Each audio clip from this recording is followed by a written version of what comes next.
All right, so Matt, Michael asked me today, he said, what does inconsequential mean? And I said, don't worry, buddy. It's not that important. Exactly. Good.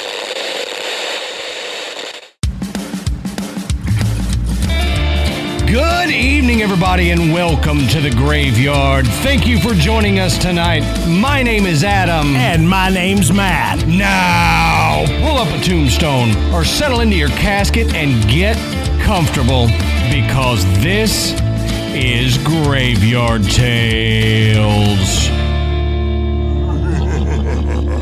All right, everybody, here we are again. Matt, how you doing tonight, brother? And I'm doing pretty good. Excellent. So back at it after my vacation. It's good to be back and into the normal swing of the graveyard here. So we want to say go check out the Podbelly Network at podbelly.com. You can find a list of shows that we're happy to be associated with. I guarantee you there's going to be something on there that you will enjoy listening to. Also, while you're on the internet doing whatever it is you don't want your spouse to see, go over to patreon.com/graveyardtales and sign up to become a patron. We've got a bunch of bonus episodes for you guys. Our $10 a month patrons, they get a video version of us recording the episode. They get an ad-free audio version, and they get the normal weekly bonus episode that everybody gets, audio and video. So go over there, patreon.com/graveyardtales, and check that out. Yeah, I mean, you're getting a ton of bonus content. It's a lot of fun. It's different than the main show. It's a lot more relaxed. So check it out. I'm positive you'll enjoy it. All right, Adam, let's take a minute and talk about one of tonight's sponsors, Care Of. Now, if you're like Adam and myself, you take supplements to meet your health goals. Mm-hmm. Whatever it is you're trying to accomplish, there's probably a supplement out there that can help you. But when you go to the drugstore, the vitamin store, wherever, it can become so confusing because there's so many things. And you're not sure what you should be taking, and you're not exactly clear if this is going to help you achieve the goal that you're after. Well, Care Of helps with all of that. Okay? Care Of is a subscription service that ships high-quality, personalized vitamins, supplements, and powders conveniently to your door every month. So no more trips to the pharmacy. Mm-hmm. No more wondering, am I taking the right thing? So if you want to change your life, if you want to meet new health goals, change some habits, with Care Of, you get the tools and the motivation that makes it easy to build and stick with a routine as you move from the summer into fall. And that's right. Care Of makes taking your vitamins on the go so convenient as well because they have individual daily packs that are perfect for travel. You can just do like we do and grab a few packs either for your day, just take one pack, or like if you're going on vacation like we just did, you take one pack per day you're going to be on vacation, throw it in your bag, and you're set. Because before that, I was loading up big bag, like Ziploc bags of my bottles of supplements and vitamins. Because like Matt was saying, I'm a huge supplement and vitamin taker. I try to eat well, but I also want to optimize myself by taking extra vitamins and supplements, and Care Of makes it really easy to do that. You just go on, take a short quiz. It asks you about your goals, what you want to achieve, and then it creates a plan, and it says, here are the vitamins, or here are the vitamins and powders and supplements that we think you should take. And I know for me, I wanted energy and mood support. Well, a couple of the things that they did was ashwagandha, like we've talked about before, and vitamin D. Yeah.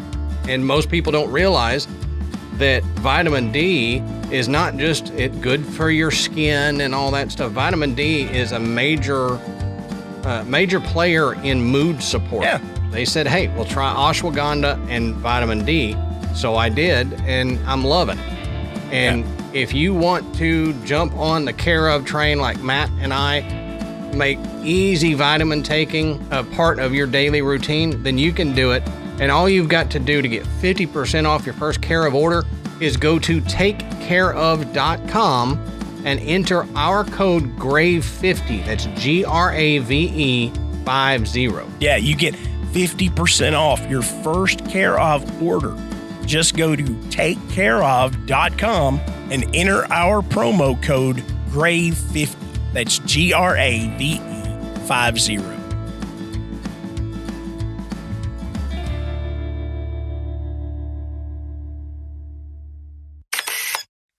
So, Matt, that's all the housekeeping I've got. So why don't you tell us, what are we talking about tonight, brother? Okay, so tonight, we're going to be taking a look at something that is, it's really pretty cool that there's this much associated with it. Mm-hmm. And what it is, we're going to look at ghosts and hauntings that are related to the Titanic. Oh, yeah. And now you may say, what, the Titanic's haunted? You know, it's what, 13,000 feet, down. And just bear with me. You got to remember, they pulled an awful lot of stuff off of that ship, and they pulled a lot of personal items from, the victims. Yep. And those items are spread across a variety of museums and exhibits, and they may have had some sort of attachment. Mm-hmm. Because I was just having a conversation with my daughter earlier tonight, and I said, I started naming off all the different museums and stuff, and I was like, they all have reported some paranormal activity. Yep. And guess what? Each one has got hundreds of artifacts, either taken directly from the ship or from the bodies of the victims.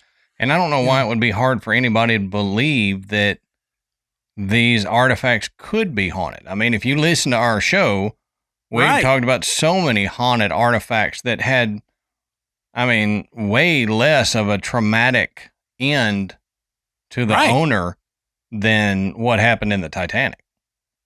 Absolutely. And you're really going to dig this one. I'm speechless. Just all the stories that we were able to uncover. Ashley has been telling me to pretty do. Great. Ashley has been telling me that we need to do the Titanic for a while, so she is going to really love this episode. Yeah, it was a lot of fun to research. I learned a lot about the Titanic that I didn't know. Mm-hmm. Not necessarily about paranormal stuff, just about the Titanic and the passengers.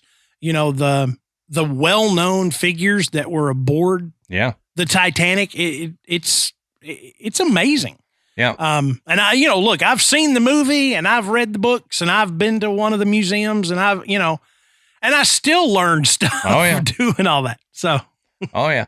And it wasn't last year's, the year before last, I helped Michael do a Titanic paper for school, and I still learned stuff here that we did not put in his paper. So now, as we always say, go check our sources down at the bottom of the show notes. You can find where we found all this information. And like Matt said, there is a ton of stuff out there, ton of interesting, wild stuff that you were not taught in school. You probably didn't see in documentaries or anything that you can find if you do a little searching. So go down there, bottom of our show notes, check our sources. Now, there is no need for me to go into a long discussion of what happened to the Titanic, because sure, like I said, you either learned about it in school, you watched the movie by James Cameron, or you've seen several of the countless documentaries about it. But I'm going to go over a brief synopsis just so we have it in our head as to what happened. Shortly before midnight on April 14th, 1912, on the fourth day of its maiden voyage, the Southampton to New York trip, it was the greatest ocean liner in the world. And they said it was built to be unsinkable, but it hit an iceberg and within 2 hours and 40 minutes broke apart and sank 2.5 miles to the ocean floor. The sinking of the RMS Titanic was one of the worst peacetime maritime disasters in history. And of the 2,223 people aboard the ship, only 703 survived. That is a huge loss of life. That's why That's why we still talk about it today. That's right.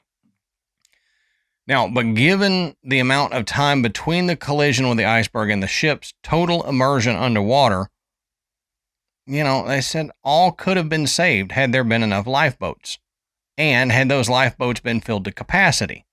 As it was, women, children, and the very rich fared that night probably what they call the dismal best.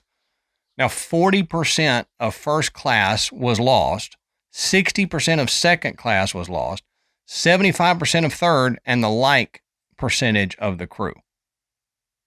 So, as in most cases, the uber rich got first dibs. Yeah, well, they were up there. Yeah, exactly. They were already up there. The third class and the crew were way down in the bowels of the ship. And one of the things that I had not really ever considered while doing this research was the survivor's guilt that these survivors had when they got home. And not only that, a lot of the survivors were shunned. Yeah. Well, I'd say mainly male survivors. Yep. Because when you knew, got a little bit. I've got a little bit about that. There is cool. There's a particular passenger that was very shunned because of what you're talking about now. Right. And other people, maybe they had lost friends or family, loved ones, in the sinking, but they managed to survive and carry the guilt of why me? Why did it have to be them? Why couldn't they still be here and me be gone? Mm-hmm. That kind of guilt eats away. Oh yeah. At you. Talk to someone that's been in the military. Oh yeah, 100%. And that's been through, wartime or even just times of conflict, and get an idea of what survivor's guilt can do to a person. Yeah. And this was at a time where, they didn't even have a term for PTSD. Right. They certainly didn't have anybody that was actively trying to treat it. Sure. Yep. So, yeah, this was a disaster that continued on well after that ship sank. Yep, exactly. Now, 22-year-old Charlie Shorney, he was a gentleman's valet. He paid £8, 1 shilling to buy a third-class passage aboard the Titanic. Now, he had planned to begin a whole new life in New York City. A fiance was waiting there, and he would, with money raised on the family silver he carried with him, start a taxi cab business in the city. Well, excited, he wrote a postcard from the Titanic to his father as the Titanic left Queenstown for New York. Said, "Hope you all well. This is the boat. She is a peach. She smashed into another boat leaving Southampton. There is a great vibration here in the stern. Shall be in Queenstown today. Get New York next Tuesday, so we'll write again later. Sea quite calm. Fondest love to all, and hugs for Puss." Well, Charlie Shorney went down with the ship, and his body was never recovered. But they do have his postcard. Now, what I thought interesting about that is he said it smashed into another ship as it was leaving the harbor. Yeah. I don't remember reading about that. Nope, I don't either. They didn't mention that part. Now keep that little. Oops, coming through. Yep, Student get driver. out of my way. They heading to New York. They were driving like the taxi drivers in New York do. Yeah. But keep that little bit in mind as we get further into this. on what could bashing into another ship have done to the Titanic. Could it have damaged it? Could it have cracked it? Whatever, but just keep that in mind. Now, you may not know this, but there is a 1912 silent film about the Titanic called, quote, Saved from the Titanic. So the James Cameron film was not the first. Saved from the Titanic was. It was starring a survivor of the Titanic named Dorothy Gibson, and it was released only a month after the Titanic sank. Man, talking about jumping on it. Quick turnaround on that one. Now, according to the Los Angeles Times, she even wore the same clothes in the film that she was wearing on the fateful night: a white evening dress, long sweater, gloves, and black pumps. Although some critics praised Gibson's performances, others said it was too soon to capitalize on the disaster. Unfortunately, like the real Titanic, Saved from the Titanic was lost as well. All of the prints of the film are believed to have been destroyed by a fire at the studio in 1914. So it was only out and available for 2 years. It was a silent film. Yeah. And I mean, it got mixed reviews, which I think nowadays, if something like that happened now, you would not be able to do something a month later. Yeah. Like, no. Most people, I think there might be one or two that would go, yeah, I'm going to do this. I'm going to be the first to do it. Get it out in a month. Nobody would produce it. Nobody would film it. Nothing. Yeah, you couldn't even start to get the funding for a project like that. No.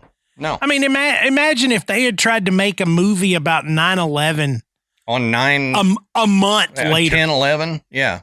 Yeah. You know, in October, we've got this movie coming about. What? Yeah. No, not way. A chance. Nope.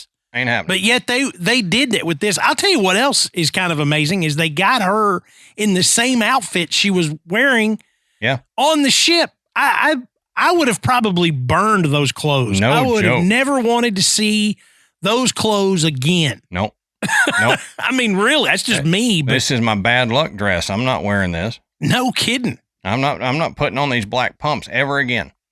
Yeah. I've said that before, though, but that's a whole nother thing.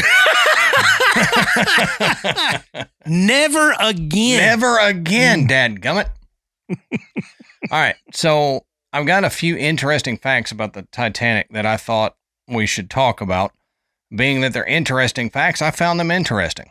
So now, a person survived the sinking of both the Titanic and her sister ship, the Britannic. And I guarantee you people are going to know this story because it was pretty popular, but I have to say it again. Violet Constance Jessup may be the bravest ocean liner stewardess and nurse in history. Not only did she survive the unfortunate sinking of the RMS Titanic, but she also survived the sinking of her sister ship, the HMHS Britannic. Additionally, she was also aboard the RMS Olympic, their other sister ship, when it struck a protected cruiser. After the war, she continued to work for different shipliners. Years after she retired, Violet claims to have received a call from a woman who asked if she had saved a baby on the night of the Titanic. Violet replied yes, and the woman replied with, quote, "I was that baby." The person then hung up. Violet claims to never have told anyone that story before the call. Miss Jessup, who was often referred to as Miss Unsinkable or the Unsinkable Miss Jessup, died of heart failure in 1971 at the age of 84. Can you imagine? Wow. You survived 2 ships sinking, a third getting hit, and then you just kept working as a nurse and stewardess on. After the first one, I wouldn't be back on another ocean liner. Nope, not me either. I'd be like, my feet are going to stay on the ground. Yep. I'll be a nurse I'm not even going to go to the beach. No. I'm going to move to a landlocked country. Yep. I pushed my luck once by surviving the Titanic. I'm not going to push it again. She pushed it and overcame that several times. Now, not one single engineer aboard the Titanic survived the disaster. They sacrificed themselves in order to give others a chance to escape. So when the order came to abandon ship, it was far too late for the engineers aboard the Titanic to escape. They could not make their way through the confusing passageways deep in the heart of the Titanic, and many of them most likely did not try. They probably did not drown, but were instead crushed by the boilers and machinery that broke when the vessel sank deeper. They died carrying out their duty and sacrificed themselves so that others would have a chance at surviving. Now, this next one I got is what I mentioned earlier when you were talking about people being shunned. The only Japanese survivor of the Titanic was condemned as a coward in Japan and lost his job. So, Masabumi Hosono was the only Japanese passenger aboard the Titanic to survive the disaster. When he arrived in Japan, he was condemned by the public for his decision to save himself rather than go down with the vessel. As a result, he lost his job, but was soon reemployed and continued to work until 1939. This says that, to be fair, a lot of the men that survived the Titanic were frowned upon because they were supposed to let women and children on the lifeboats first. However, Mr. Hosomo was the only survivor who reportedly lost his job as a result. Yeah, and there are a lot of stories about women who refused to get on the lifeboats because they were scared. They didn't want to leave their partner. Whatever. I mean, there was a lot. I mean, you can imagine how fearful it would be. The ship you're on is sinking and you're out in the middle of the ocean. It's dark and you're going to get in an open air lifeboat. Yeah. Yeah. That's pretty terrifying. I think I would have been able to overcome that. Oh yeah. Me too. Be like, it's either this or we're going down on this bigger one. Yeah. At least if I get on this lifeboat, I've got a chance. I got no chance if I stay aboard here. But, fear and panic, it does weird things to people. So it wasn't so much that, people had this idea that these men were pushing and manhandling these women and taking their spots on the lifeboat. That wasn't necessarily the case. If you had a lifeboat that had a spot and there was nobody left to take it, why wouldn't you take it? Right.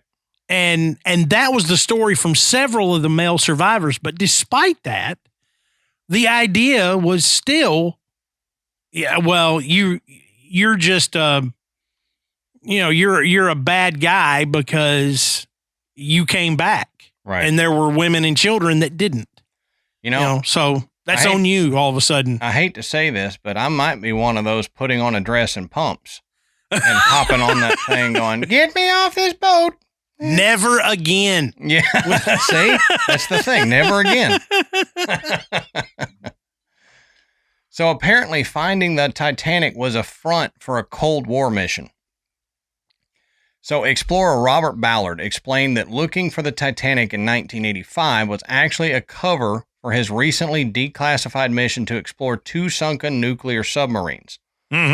Ballard, who wanted to find the Titanic wreck, secured the funding from the U.S. Navy in exchange for completing research on the USS Thresher and the USS Scorpion, which coincidentally were located in the same general area. Plus, the search for the Titanic provided the perfect cover story. Quote, they wanted me to go back and not have the Russians follow me because we were interested in the nuclear weapons that were on the Scorpion and also what the nuclear reactors were doing to the environment. So Ballard told CNN in 2018. The secret mission left him with only 12 days to find the Titanic afterward, which we all know he did. Yeah, but if you ever want to see something cool, go back and watch the interviews with Robert Ballard after this happened. I mean, he is a pretty cool individual, and him telling this story of how they did this, it's incredible. Yeah. I mean, you're thinking, oh, well, he's just another one of these explorer guys. Nope. I mean, he went out there, he knew what he was doing. He had to get out there and do 2 jobs under the guise of only doing one. Right. And he did it. Yep. So, I mean, he's pretty impressive. I would say most of the world can barely do one job.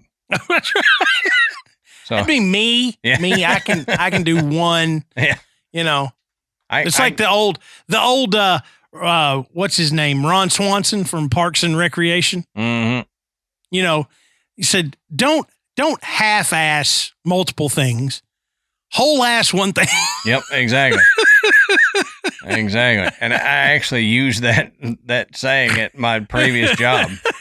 I'm like, yeah, I whole ass a lot of things here, guys, but you'll know when I half ass them. So here's another like interesting fact that adds some credence to the hauntings. The Titanic site may hold human remains. You know, we don't think about that. We think about it being a desolate vessel and everybody came off the ship and died in some other way. Well, it says another reason why some experts argue that the wreckage of the Titanic should be left alone is because the ship could be considered a final resting place and gravesite. Of the 1,500 people who died, only 340 bodies were recovered, with 1,160 remaining lost at sea. And although no one has actually seen human remains at the wreckage, photographs released in 2010 show clothing and laced-up shoes in positions that suggest bodies once lay there. It's also possible, reports the New York Times, that preserved corpses remain inside the ship itself, where modern explorers can't see, but experts haven't come to a consensus on the issue. So I would assume, just in my humble, weird opinion, that the Titanic itself, if we had the ability to be down there more often, we would notice haunting activity there. Yeah, I think so too. Not just the artifacts, but right. I think that it's very likely that there are human remains somewhere on board the ship. Right. I mean, I think if they ever were able to get down there and fully explore the ship, if they found nobody, that would be the weird thing to me. Yeah. You know, it's not weird that there were actually be the bodies of these victims still on board. The weird thing would be is if there wasn't. Mm-hmm. And, you know, I realize it's been a really, really long time. The sea is going to take its toll. Sure. But it's really cold too. It's really cold, so it's going to slow that. But, you know, look, ocean life cleans up messes. Crabs, lobsters, anything like that. You know, so anything that would be exposed to the living sea creatures, they're going to handle it. Yep. I mean, that's just how nature works. Sure. So coming in, you know, 100 years later, and with the expectation that you might find significant human remains, I'd say that's very likely, but you could find the evidence that they were there. You know, probably, you know, bones or something like that. But the fact that it's all there would kind of lead you to think, you know, the spirits of these folks may still be attached. Yep. You know, to this. Yep, exactly. So let's look at a few survivor stories real quick. Now, Eliza Gladys Dean, who everybody called Milvina for some reason, I don't know the story. It doesn't match any of her other names. Have you noticed that, you know, when we're talking about people from like the turn of the century, you know, 1900, they've got nicknames that had nothing to do with their name. And it wasn't like, oh, well, that guy, we called him Cheese. You know, he was old Cheese Johnson. No, it wasn't like that. It was like, yeah, that guy's name was Fred Thompson. Yeah. Everybody called him Gary. Yeah. Why? Yep. You know? Yeah. I mean, I could understand, like you said, if there was an attribute, like he loved something and you nicknamed him that, or like I did with my buddy, who is a giant human being. He I mean, he could be part giant, like we just talked about recently. But I call him Shrek because he's big like an ogre. And Milvina, to me, I don't... maybe there's a story that we don't have. It gotta be. But Milvina doesn't work. But anyway. Milvina holds the special honor of having been both the youngest passenger on board the Titanic when it sank, as well as the last living person to have survived the disaster. So when the ship went down in April of 1912, she was just 2 months old. So Dean and her family never intended to board the Titanic. They had intentionally booked passage to the United States on another ship, but a strike forced them onto the luxury liner instead. They were third-class passengers, and because they were immigrating to Kansas, everything they owned was in their luggage. It was Dean's father who saved them. He had been on deck at the time of the collision, and he knew something went wrong. He rushed to help his wife dress the children and get them on deck. Quick thinking that put them at the front of a growing queue of people scrambling for lifeboats. As third-class passengers, they were at a disadvantage, but Dean, her brother, and her mother got on board. Dean's father never made it off the ship.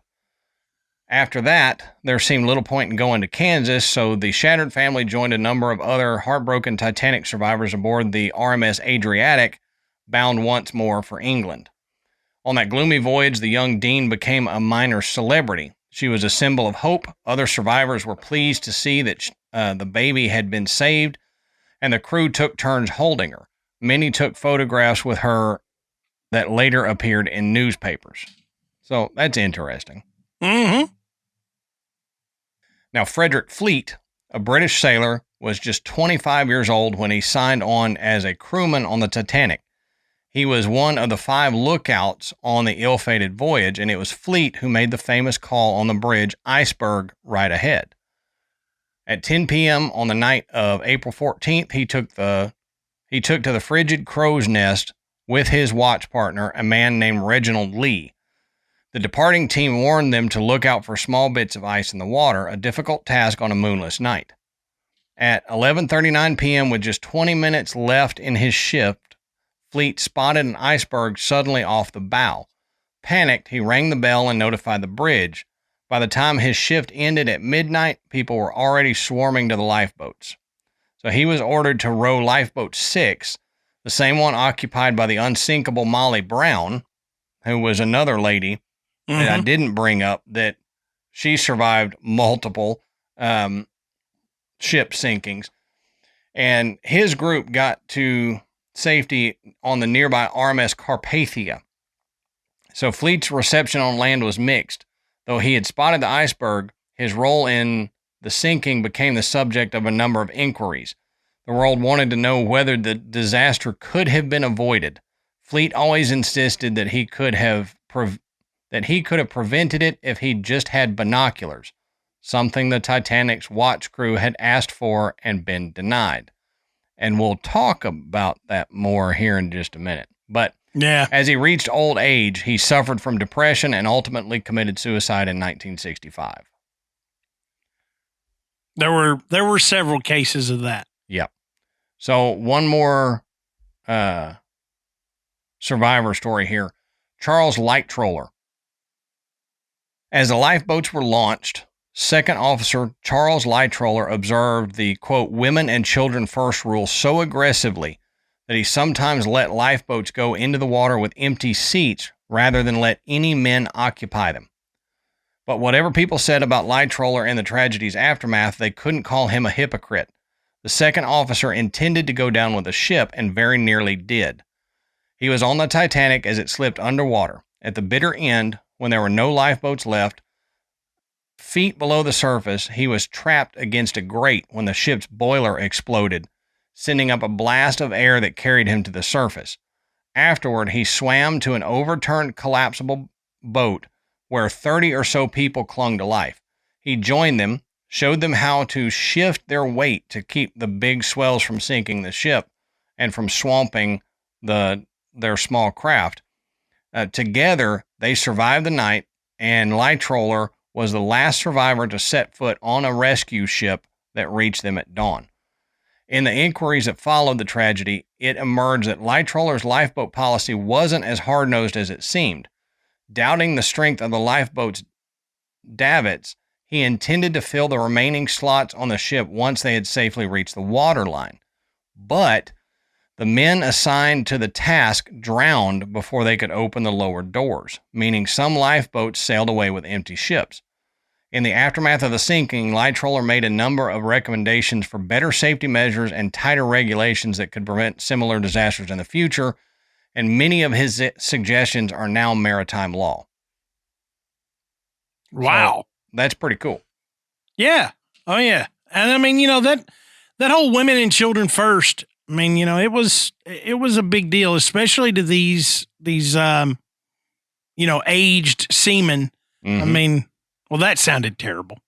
Yep. I was about to make a joke and decided, even for Patreon, I shouldn't make an aged seaman joke. Right. So we're going to say, even for seasoned sailors. Yeah, there you go. That works. Aged seaman. Lord. Man, quit saying it because I'm going to have to say my joke, and I can't. I just can't. Just imagine a very naughty joke right here. Yeah. So I've got a few Titanic mysteries that I want to get into that Matt and I were discussing some of these before we turned on the mics. Yeah. There's some of these that I don't know if you know, Matt. I didn't know these prior to doing this research. Some of the ones we talked about I knew, but there's some interesting ones here. So was it even the Titanic? This is one that we talked about. Everyone agrees that a luxury liner set sail on April 10th, 1912 and sank 5 days later, taking the lives of around 1,500 of the 2,223 people aboard. But that's pretty much where the consensus ends. Some insist the ship that sank wasn't the Titanic, but rather the nearly identical RMS Olympic. As the story goes, the Olympic had been damaged in an accident the year before, but in order to score a bigger insurance payoff, the ship's common owners passed off the Olympic as the Titanic and then deliberately sank it. While there are lots of holes in this Titanic theory, serial numbers found on parts of the ship that didn't sink actually support that theory. Man. Well, how freaking evil would you have to be to sink a ship purposefully with 2,200 people on board? Yeah. Men, women, and children, crew and, musicians, you name it, just to collect a bigger insurance check. That's the only thing that kind of makes me go, God, are people really that bad? Could you just literally just sign a death warrant for that many people and not think twice? I hate to think that they could be that evil, but humankind has history shows that there have been people that evil. Yep, exactly. So, and we'll get into that evil nature here again in a minute. But did a fire actually seal the ship's fate? A recent documentary offers credible evidence that the Titanic, in this article, they say, let's just call it that for argument's sake, had been damaged by a coal fire, which had been raging for 3 weeks before the ship even set sail. So the damage would have weakened the hull of the ship, thus hastening the ship sinking when it collided with an iceberg. So it was already problematic. Yeah.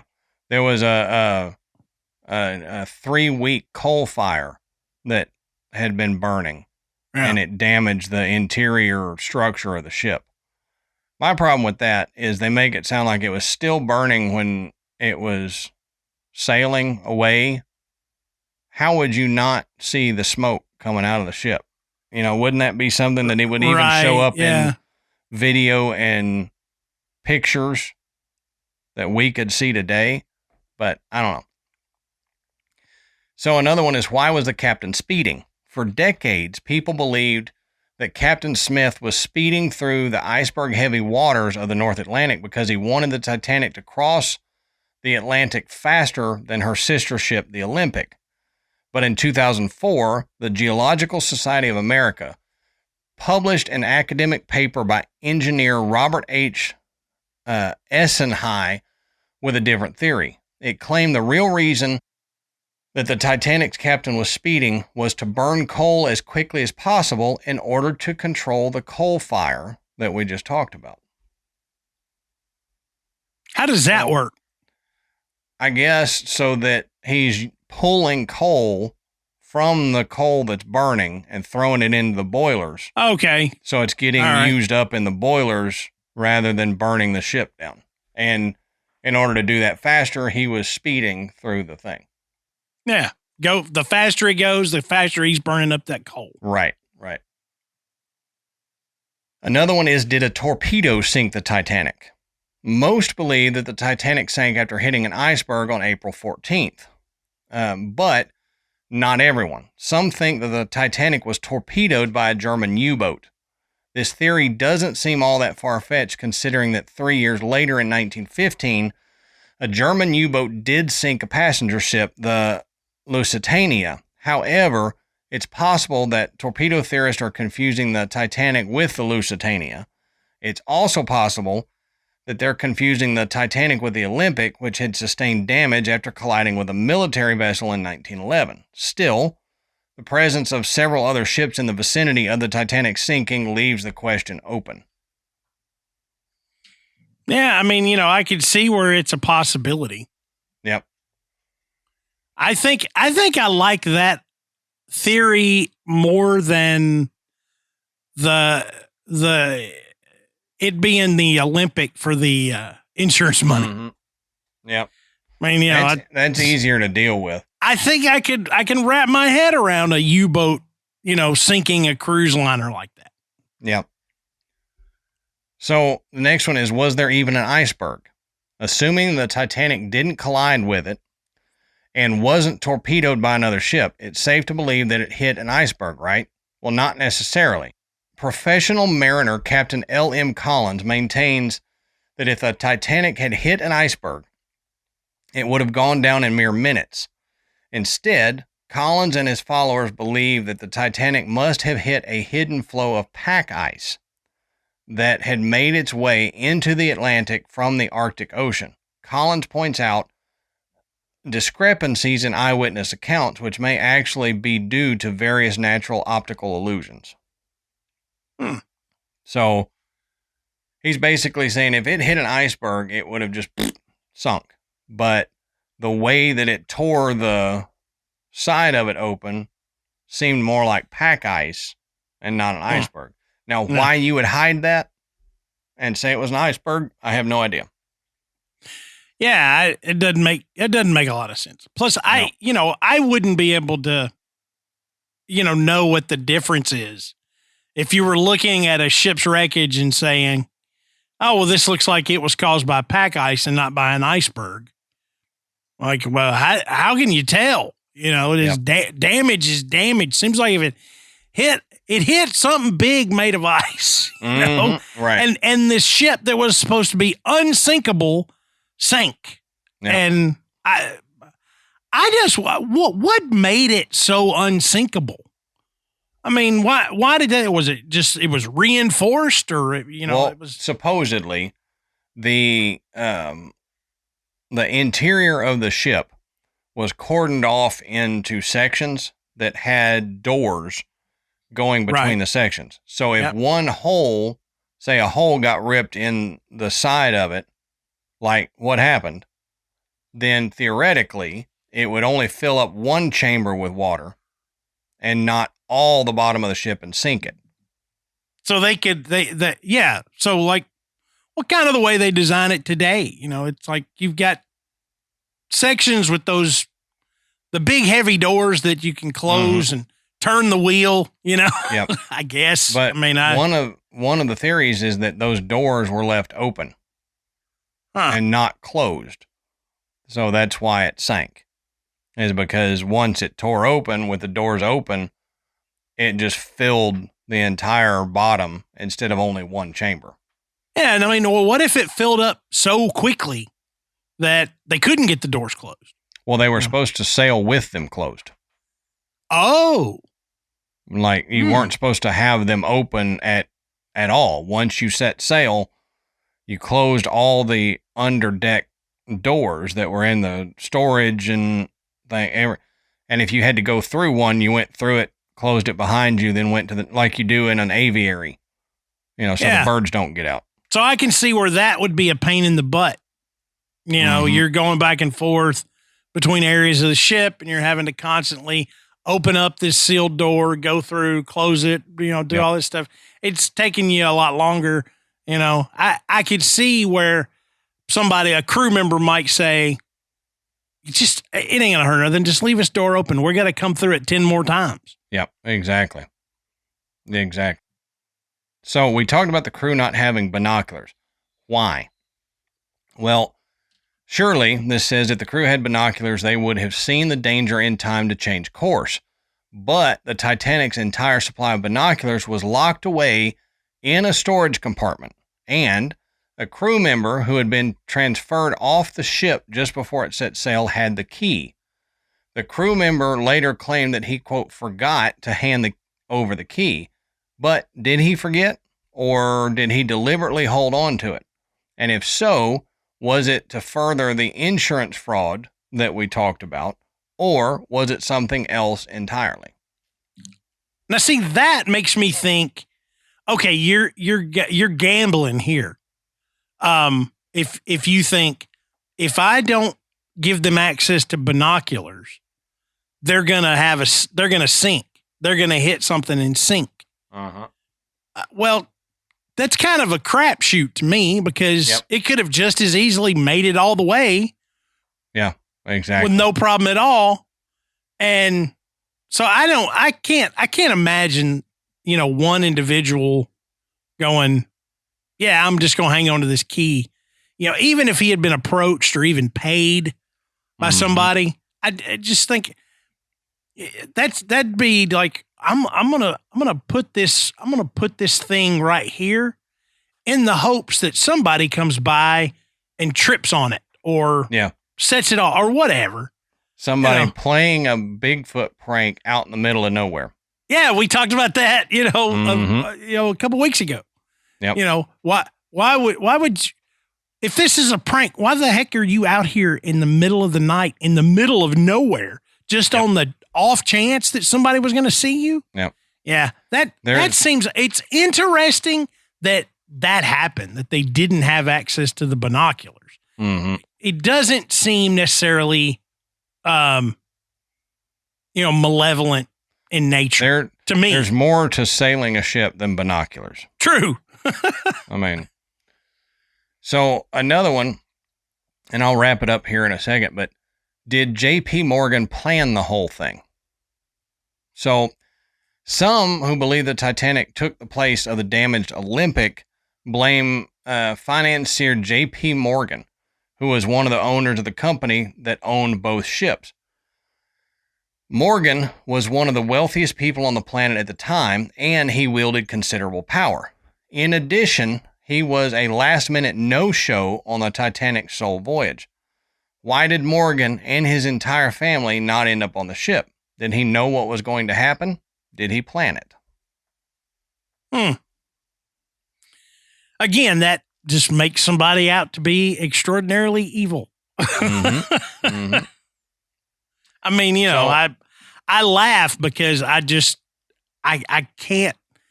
cannot get my head around somebody being that horrible. Right. Well, my last one here that I'll do is people being that horrible. Mm-hmm. So, was it a murder plot? Well, some people believe the sinking had nothing to do with insurance money, but rather that J.P. Morgan engineered the sinking to kill off his rivals, Jacob Astor, Isidor Straus, and Benjamin Guggenheim, all of whom perished aboard. But how did Morgan plan to pull it off? Well, neither the insurance theory nor the murder theory takes that into account. What else would Morgan have needed to do in order to ensure his plan's success? Yeah. So, I mean, a lot of these, they're interesting to think about, but they're hard to wrap your head around that oh, he may have wanted to kill people, so he sank a whole ship. I mean, it's hard to believe. It would seem like if that was your intent, you would have had to have done something to guarantee that they were going to have a problem and go Torpedoed down. by a U-boat, maybe. Yeah, something like that. You know, not rolling the dice and going, man, I really hope they hit an iceberg and sink, because that would take care of my competition. I mean, that's just kind of a, you know, if you're really that bad and you wanted your competition dead, you know, that's a big gamble to just, you know, ways. Oh, I hope it sinks. Yeah, there's quicker ways that are guaranteed and wouldn't result in that much life lost. Yeah, exactly. I mean, I don't see that it could have been a murder plot. I could see where it's interesting to talk about it because of all the high profile names involved. But, you know, so understanding that there is so much more to the sinking of the Titanic than just an ocean liner hitting an iceberg. Let's get into some of the paranormal activity that has been associated with artifacts and even the staff and crew members of the Titanic. Now, this is going to cover several different locations. Okay. And I've tried to make it where you can kind of follow it. But just understand there are permanent exhibits, there are museums, and there have been traveling exhibits that contain Titanic artifacts. And that's just in the U.S. Right. Okay. Right. So there are other museums and exhibits in Europe. But we're going to focus on the ones in the U.S. tonight. So the first one we're going to talk about is the Titanic, the Experience, which was a big exhibition that included some really strange and unexplainable events. So, you know, this is one of these exhibits where they have anywhere from 300 to 400 artifacts taken from the ship, parts of the ship, clothing from passengers, furniture, portraits, things like that. A lot of people felt like during Titanic, the Experience, that the spirits of passengers and crew members were reaching out from the other side. And some feel like it was just their minds playing tricks on them. I mean, understand that the exhibit is designed to give you the impression that you were a passenger on the Titanic. So there is some illusion to it. Now this comes from Carrie Drake, who was the general manager of Titanic, the Experience. And she says, I am a skeptic and encourage visitors of the Titanic, the Experience to prove me wrong. I have personally experienced odd encounters here at Titanic, the Experience, which have no explanation. It seems the ship and its former passengers and crew have a few more secrets left to reveal. And again, that was Carrie Drake, who is one of the general managers of Titanic, the Experience. Joe Zimmer, who was an actor and exhibit manager, he talks about a heavy chain from the ship that was securely encased in one of the exhibits. Now, during an interview, he pointed out that the bottom link of the chain was swinging. And Zimmer claimed that the chain only moved when the staff were around it discussing paranormal events. So, That's I mean, weird. Essentially, you've got something that is enclosed to where people can't touch it. So like a glass case, and it just kind of starts moving on its own. Yeah. You're kind of looking at it going, what's making that thing move? Yeah. Now, we did a Titanic, I can't remember where it was, but me and Ashley and Michael did some kind of Titanic thing where you walk through and like you can see some artifacts and feel how cold the water is. Mm-hmm. And I don't think I've ever told you this, Matt, but there was a part where it's supposed to look like you're standing inside the windows and looking out onto the deck of the ship. And then if you walk out, you're on the deck of the ship. Right, yeah. So there was actual windows in between that. Mm-hmm. We walked out, looked out the windows. We walked out. We came back in. We looked, and there were handprints on the window. Ah, yeah. So, we're going to talk about that. Awesome. Yeah, I just, like, that all came into my memory when you were talking about the experience. Yeah. Because I remembered we did something like that, and it freaked me out. The one I went through, God, it was forever ago. And I can't remember if it was at the Georgia Aquarium or if it was at the one in the Smoky Mountains that had a Titanic exhibit going on while we were there. But yeah, we saw a lot of really cool stuff. It wasn't like that. What you're talking about was more like Titanic, the experience, and more like what the exhibits that the museums have now. Yeah. Where you can actually walk out. They have, rooms and models of the deck that you can actually get on. I think it's the one in Branson. They said it's built to half scale. Oh, yeah. So you can really, really get a sense of what it was like to be on board the ship. What was crazy to me is how cold the water was. Like, feel that they've got something chilled to that water temperature. And like, dude, I'd die quick if I ended up in that water. Oh yeah. Amanda would never make it. She can't get in our swimming pool if it's like, it's like, baby, it's 86 degrees in here. It's too cold. I'm not getting in. Yeah. Dude, we went to the swimming pool at our gym Monday, in fact, to do some laps and get a little exercise. It's indoors. And I had to take like 3 to 5 minutes slowly walking down into the deeper water because it was cold. Yeah. And I'm like, what is wrong with me? I can deal with the 110 outside, but I get like a 80 degree, 75 degree pool water. And I'm like, oh my God, I'm dying. I'm dying. Yeah. Look, 75 degrees and you're surrounded by it touching you. That's pretty doggone cold. That's true. Yeah. That's true. But Zimmer also claims that orbs have been captured on camera around the replica of the grand staircase that travels with the exhibit. Others report the sensation of hair standing up on their necks while in the room that houses the ship's telegraph. Zimmer also says that while standing on the ship's deck, he saw the apparition of an officer in uniform. Oddly enough, the officer was only visible from the waist up. So it was essentially a torso apparition. It had no legs. That's weird. At night, after the overhead music track had been turned off, Joe says he sometimes hears the sound of an orchestra playing.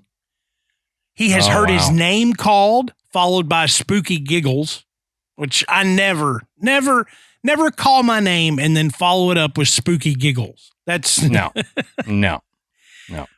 Don't even call me Spooky Giggles. That's right. That's your new nickname, is Spooky Giggle. But he also says that he has felt an invisible force tussle his hair and grab the back of his jacket. So, I mean, these are things that we have heard from other people that work in museums that are, supposedly on it. Yep. Now, Titanic, the artifact exhibition, opened in the Luxor in Las Vegas, Nevada in 2008. And it is a permanent exhibit, I do believe. You can still visit it. I looked it up. But some people there have had some pretty interesting experiences. So much so that they include ghost tours on Saturdays in October. Now, this exhibit houses over 300 items from the sunken ship and essentially is ground zero for all of the unexplained phenomena. Visitors and staff alike supposedly frequently have strong feelings of being watched or followed, as well as hearing disembodied voices or footsteps. Sometimes they have the feeling of they're being poked or prodded or even pushed by unseen hands, in addition to the sightings of shadowy apparitions lurking in the halls and corridors. Now, one of these tales tells the story of the Lady in Black. Now, the Lady in Black is often seen on the grand staircase crying out for her famous friend, Margaret Brown, which is the unsinkable Molly Brown. Yeah. There is a story about a photographer who was prepping for the opening of this exhibition at the Luxor, and he saw a woman casually walking down the grand staircase. Now, he was kind of startled because he said he had not seen anyone walk in earlier, and the staircase was roped off. So he just assumed that she was a part of the exhibit, one of the actors, and asked if she'd like him to photograph her. But she ignored him. So he went back to setting up his equipment. Yeah, rude ghost. But he went on about his business. And suddenly he noticed that she was standing directly behind him. So kind of startled, he offered to take her photograph again, but this time, instead of ignoring him, she vanished right before his eyes. That's wild. Yeah. Now, in addition to seeing a woman in period clothing on the stairs, employees have also heard the sound of children, and they have reported the sound of an orchestra playing. And that's, the famous story about the orchestra playing, was it Nearer My God to Thee, as the ship went down? Yeah. Yep. Now, Adam mentioned this gentleman earlier, Frederick Fleet. Now, as Adam said, he was the Titanic's lookout, but his ghost has been spotted watching over the exhibition's promenade deck, supposedly trying to right his late sighting of the iceberg. So, Fleet's ghost, is sticking around there. Now, another passenger predicted the sinking of the Titanic when he wrote to a friend a few days before he perished in the North Atlantic. He said, quote, "Right now, I wish the Titanic were lying at the bottom of the ocean."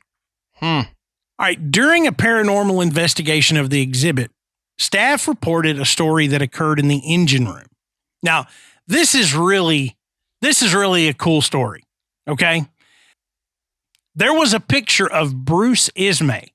He was the chairman and managing director of White Star Line, which is the company that built the Titanic. Right. Now, this portrait of Ismay hangs on the wall in the engine room.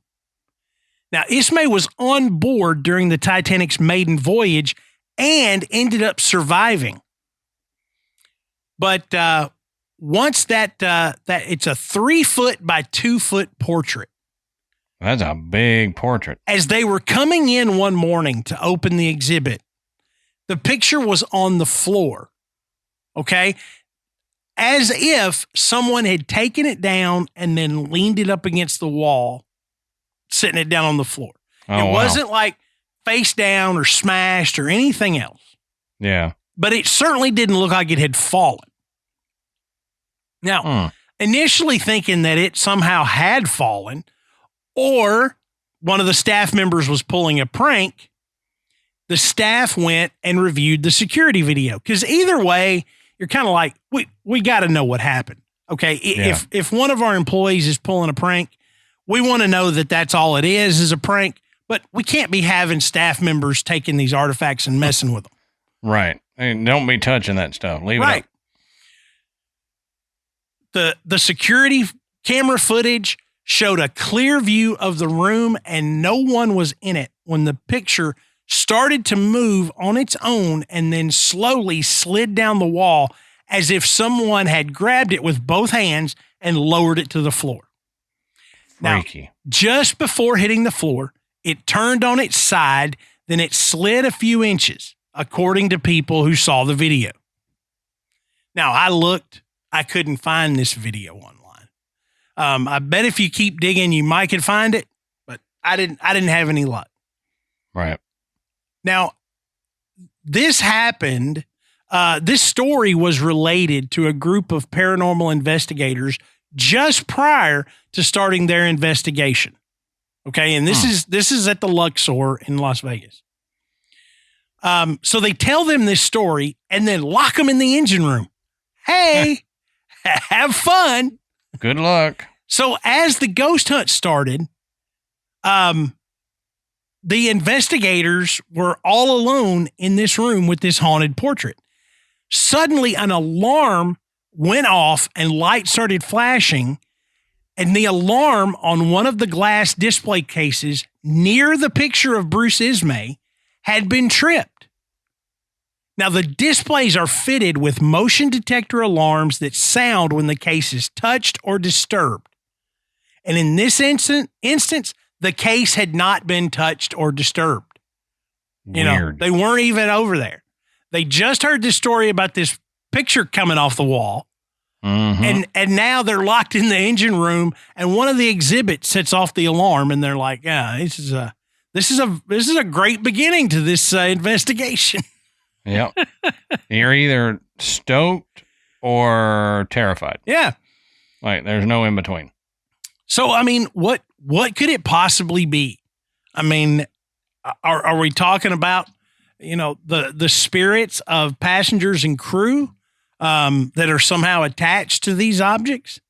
We don't know, but it's not limited to just, the Titanic, the exhibition, or the Titanic artifact exhibition in the Luxor in Vegas.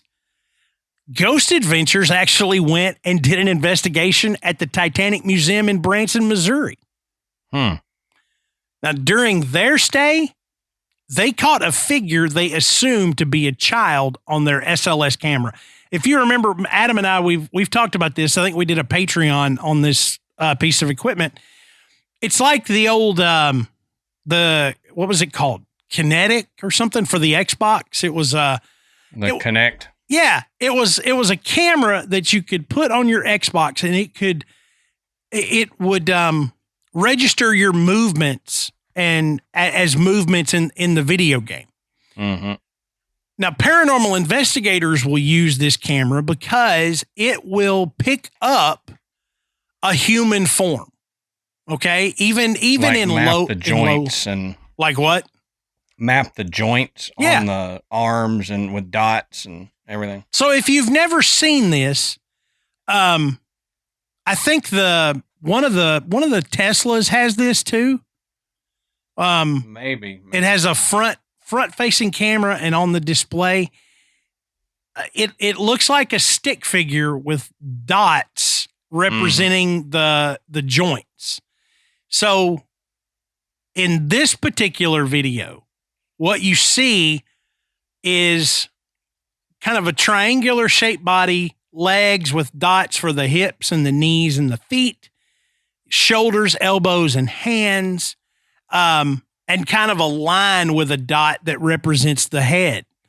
And you see this, and the arms are out to the side, and the guys from Ghost Adventures thought that because of its size that it was potentially a child, but it appeared to be trying to balance up on the railing of where they were, which was around the deck and the windows that Adam described, where you can fly. Yeah, Jack. you can walk out to the deck or you can go back inside, and there's windows that would give you a visual of what's going on the deck and out on the water. Now, at one point, after watching this for a few minutes, the figure just seems to jump out the window, is what it looks like. It just jumps out the window. As they get closer and start examining this area, okay, they found fingerprints on the window the figure seemed to jump through. Now, they claimed that they knew for certain that the museum staff had cleaned all the windows prior to their lockdown, and they felt like they had really collected a piece of significant evidence. Now, that's interesting. Yeah. I mean, always take these shows, no matter what they are, with a grain of salt. But this, 100%. Yep. This was very interesting. Because just because they said the museum staff cleaned it before their lockdown, there's no guarantee, but they could have missed spot. I would almost bet that actually happened, that they actually cleaned all those windows, because this would have been something that they did every day. If you had, hundreds of tourists going through this exhibit in a day, somebody's going to touch something, and there's going to be fingerprints and stuff. And if you don't stay ahead of that stuff, it just gets awful. So every day, I'm sure somebody went down and had a routine, had a little checklist and said, you got to clean the windows up on the deck. And you got to wipe them down, Windex, whatever. So my thought is, they probably were clean. No idea where those fingerprints come from, unless it was one of them that had done it. Could have been one of them. It could have been missed. Yeah. I mean, still pretty interesting though. How many times have you cleaned a window and then went back and looked at it a minute later and went, good Lord, I missed that stinking time. Yeah. And you've already put up the rag and the Windex. Yeah. And every time I clean glass, that's what happens to me. So moving now from Branson to Pigeon Forge, Tennessee, the Titanic Museum. That area. Yeah. And if you've ever been to Pigeon Forge in the last few years and seen this, it looks really cool from the highway as you're getting off I-40 and heading into Pigeon Forge. To see this over on the side, you're like, holy cow, look at that. Yeah, right. So the Titanic Museum in Pigeon Forge, they've captured some other, they've had some other experiences, let's say. Now, during a special Friday the 13th ghost hunt, several strange things occurred that they were able to get on video. And this was done by Adam and I have been on one of these weekends with this organization, this ghost hunt weekend. Now, during one of those, can you turn the light on and off kind of sessions, one team member was able to communicate with an entity that responded by turning the lights off on command. And even weirder is that each time the spirit shut the light off, a scream could be heard in the darkened deck area of the exhibit. And it happens twice in the video that I saw. They're so impressed with the fact that one of the investigators is counting down. Turn off the light. I'm going to count down from 3, and you turn off the light when I get to 1. And he goes 3, 2, 1, bam. The light goes off after he says 1, and then you hear the scream. And they're all like, did y'all just hear that scream? And then it happens again within a few minutes. And I mean, it's kind of weird. When you're watching on video, you can kind of see how surprised they are when they hear that. I would have been like, hey, it's time to leave. Yeah, exactly. that would freak you out. Yeah, hear it screaming. Yeah. Remember, always be more afraid of the living than the dead. Yep. You hear a scream. Uh-oh. But later, that group is filming outside of an accordion style gate. The ones that slide back and forth. And they're asking if there is a spirit present to knock, and they would unlock and open the gate. Nothing happened. At least not that they noticed at the time. Now, after reviewing the video, which in the video, they're in a smaller room. There's probably 8, 9 people kind of gathered in there.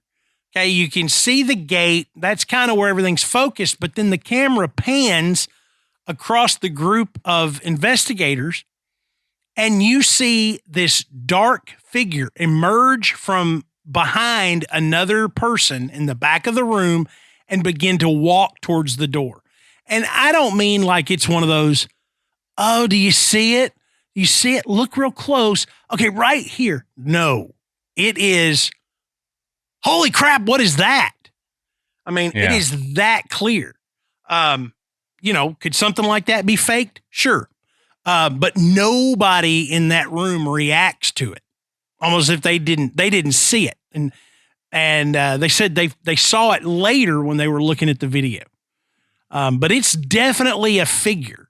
Okay. It's not a shadow. It is definitely a figure that, you see a head, shoulders, and looks like it's walking towards the door. Those shadow figures like that are so creepy. Like, it's as bad as hearing the creepy giggles. Yeah. From another room. Good old spooky giggles. Spooky giggles. That's it. Spooky giggles Ballinger. But seeing the big shadow figure slowly moving, that'll make the hair stand up on the back of your neck. Yeah, it's pretty interesting video. Now, let's talk about some places that aren't necessarily directly connected to the Titanic, but they are connected to people that died on the Titanic. And so the first one is the Jane Hotel. Now, when the U.S. Senate inquiry was in New York for 3 days before moving to Washington, D.C., approximately 100 or more of the crew stayed at the Jane Street Hotel, which at the time was known as the American Seamen's Friends Society Sailors Home and Institute. Imagine having to paint that on a sign. Yeah, imagine having a business card with that on it. Well, the name takes up the whole front. That's right. My info's on the back. My name's on the back. Now, these guys, they were undoubtedly devastated at the tragic loss of their colleagues, and perhaps some of them were close friends. The building itself was designed by William A. Boring in the Georgian style, and was constructed between 1906 and 1908. Now, Boring, interestingly enough, was the same architect that designed the Ellis Island Immigration Station. Okay. So, it's a pretty well-known figure. Now, the crew members were given clothing, food, and a room to stay in once they arrived at the hotel. And these guys were in bad shape. This is like, we have just gotten back. We're going to have to answer some questions about what happened. This is the crew, mind you. Yeah. So they put them up in this hotel that was for sailors. Like I said, they were in bad shape, and they'd just been through this horrific ordeal. The surviving crew members had a special memorial service at the Jane Hotel to honor those who perished on that cold April night. They sang "Nearer, My God, to Thee" with a, quote, mighty roaring chorus. And many of the crew still held out a glimmer of hope that by some miracle there would be more survivors. But that wasn't the case. And even today, it's believed that the crew members have taken up residence in the halls of the old hotel. Now, guests that stay at the hotel have reported that these survivors never left. Now, the American Seamen's Friends Society Sailors Home and Institute remained in the building until 1944, when it was replaced by the YMCA. Now, during this time, the YMCA changed its name to the Jane West, which was considered a hotel for those down on their luck. During the 1980s, it was a hipster hotel. For the centennial anniversary of the building, it was renovated. It was a hotel before it was cool to be a hotel. That's right. But eventually, it was turned into a luxury hotel and renamed the Jane. Now, like the passengers, the surviving crew lost everything. They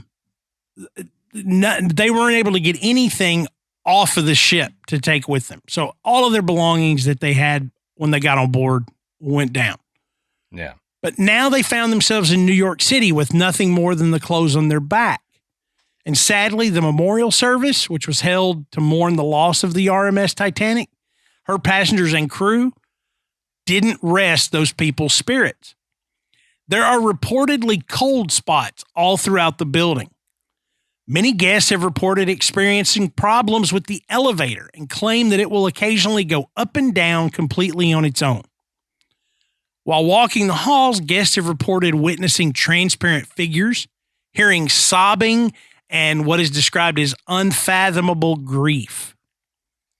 The sounds are stated to come from the surviving crew members who were mourning their lost colleagues, while others who have heard these sounds claim it is the spirits of the crew that survived and passengers who perished now have come to the Jane for their eternal rest. While on the third floor of the Jane, one guest saw an apparition of a figure in white through a porthole on a door. When the guest opened the door, the woman disappeared. But as soon as the door was closed, the guest saw the ghostly figure once again. So like I said, this was not directly connected to the Titanic, but this was where those surviving crew members stayed. This is where they were housed during the inquiry into what happened. There was still a big energy release or whatever at that place. Yeah. So yeah, you had, like I said, this was still fresh. So you had the surviving crew members. They're still mourning. They're still kind of in shock. They had a memorial service for all those people, that all their friends and colleagues that died. So yeah, Adam's right. A ton of energy pouring into this hotel just shortly after such a tragedy. You know, it would have lent itself to hanging on to some of those spirits. Mm-hmm. Now this one is my absolute favorite. Okay. And this is about Captain Edward John Smith. Now, Captain Smith was one of the victims when the Titanic sank. Smith's last words are thought to have been, "Be British," which is a reference to the stiff upper lip in the face of impossible adversity. Smith's ghost has been seen in various places. In fact, Smith's ghost is one of the most frequently encountered.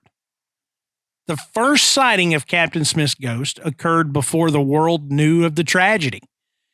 Captain Smith's wife, Sarah Eleanor Smith, was in her drawing room when the door opened.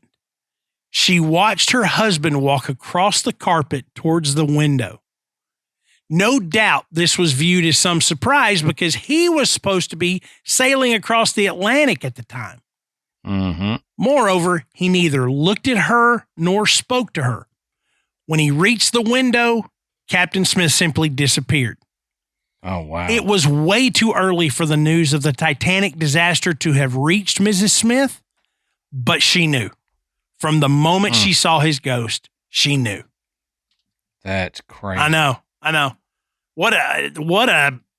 mean, that's just one of those give you cold chill stories. Yeah. I like that one. That's wild. But Mrs. Smith was not the only woman in Southampton to be experiencing such strange phenomena. All over the city, wives of sailors and other crew members told tales of waking in the night with nightmares or hearing their names called out. There were a lot of men reaching out for their loved ones on April 15th, 1912, as they sank to the bottom of the sea. Jeez. So imagine those voices, those cries of those dying men reaching their wives, reaching their families, and bringing them out of a dead sleep in some cases. Jeez. Yeah, pretty powerful. Yeah, it is. Now, another place where apparitions of Captain Smith have been witnessed is the Adelphi Hotel in Liverpool. Now, the hotel has a history of paranormal activity and was once referred to as the most haunted hotel in the United Kingdom due to the high number of unexplained events. Now, the Sefton Suite in the hotel, it is claimed, is an exact replica of the first-class smoking room on board the liner. One paranormal investigator and author claimed to have witnessed 3 men dressed as naval officers standing at the far end of the room. The man believes the 3 men were Smith and 2 officers who were aboard during the liner's one and only voyage. And Captain Smith, if you've seen pictures of him, he looks like, well, I'm trying to remember, but somebody, when I was a child, somebody had a little statuette of a sea captain. And he had the gray, close-cropped beard, real tight mustache, that stern look. That's Captain Smith. I mean, if you were going to say, draw me a picture of what you think the captain of the Titanic looked like, or just draw me a picture of a sea captain, that's him. I mean, he is very sea captain looking. I mean, he is a very distinguished individual. He's got features. So seeing his apparition, it's not hard if you can make out details that this is him. Well, and the guy who played him in James Cameron's movie looks very similar. Yeah. Oh, yeah. So if you can only picture the James Cameron Captain Smith, that's very similar. Yeah. I think I'd say the real Captain Smith had maybe a bigger mustache a little bit. It was more pronounced, but he did a good job in getting the resemblance.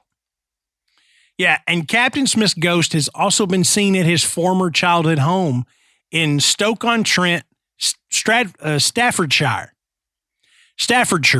for all my friends in the UK, which is in central England. Smith lived at the home until he went to sea at age 13. His ghost has been seen in the bedroom drifting across the room by former residents.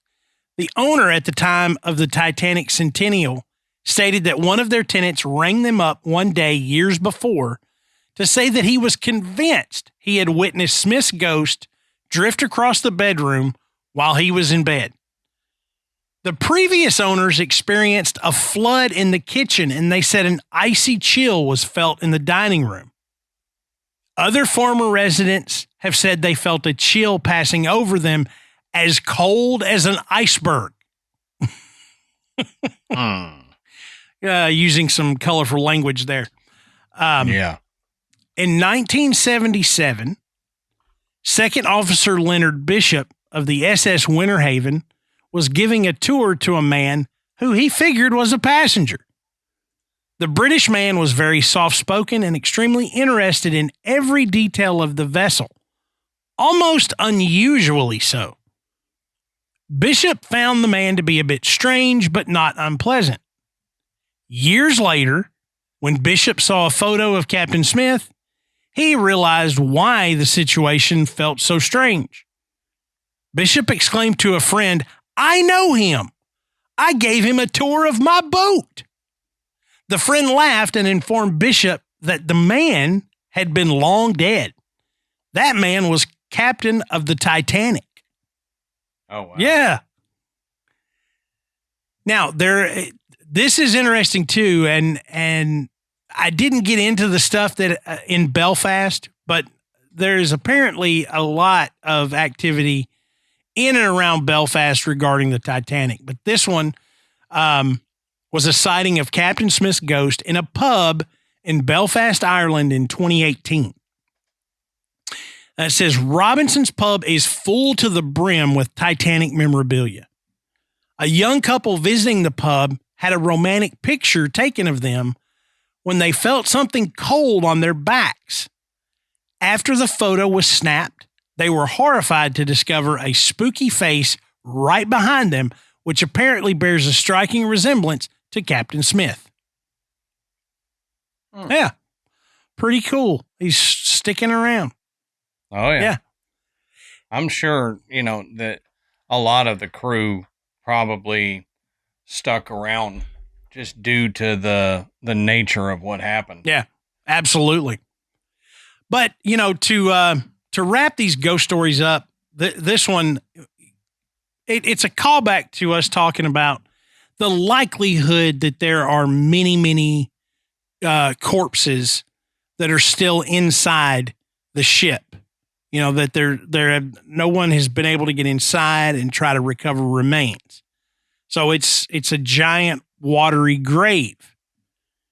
Now, the wireless station at Cape Race reportedly received echoes of the distress call from the Titanic years later. The QE2, while passing the wreck site in February of 1978, strangely received the Titanic's distress call. They allegedly received a distress call on an old wavelength with the words, "Come quick, in distress. Boiler room's flooded. Ship is sinking." The operator changed to a wavelength and replied, "What is the name of your ship?" The reply, "Titanic."